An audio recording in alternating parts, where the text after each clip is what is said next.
Hello viewer, computer basic এবং advance টিউটোরিয়ালে আপনাদের সবাইকে স্বাগতম।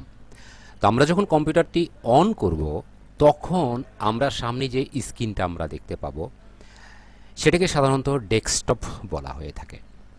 আর ডেস্কটপের উপরে আমরা দেখতে পাচ্ছি বিভিন্ন ধরনের আইকন আছে, তো এগুলোকে সাধারণত আইকন বলা হয়ে থাকে। তো এখানে কম্পিউটার আইকন আছে, রিসাইকেল বিন আইকন আছে, তো এগুলোকে সাধারণত আইকন বলা হয়ে থাকে।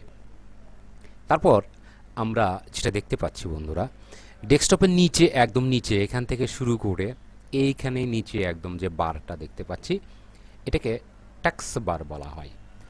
ট্যাক্স বারের সুবিধাটা হচ্ছে কি, এখানে যে কোনো প্রোগ্রামকে আমরা পিন করে রাখতে পারি। আমরা খুব সহজেই এখান থেকে আমরা প্রোগ্রামটিকে আমরা ওপেন করতে পারি, সেটা যে কোনো ব্রাউজার হোক, যে কোনো প্রোগ্রাম হোক, এখানে পিন করে রাখলেই আমরা খুব সহজেই এটাকে ওপেন করতে পারি। এরপর ট্যাক্স বারে কিন্তু এখানে আমরা দেখতে পাচ্ছি সাউন্ডের যে আইকন আছে সেটা আমরা দেখতে পাচ্ছি, এখান থেকে সাউন্ড আমরা কম বেশি করতে পারবো।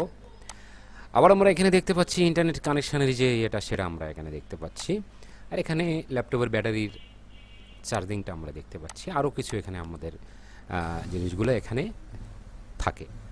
তো ধন্যবাদ সবাইকে।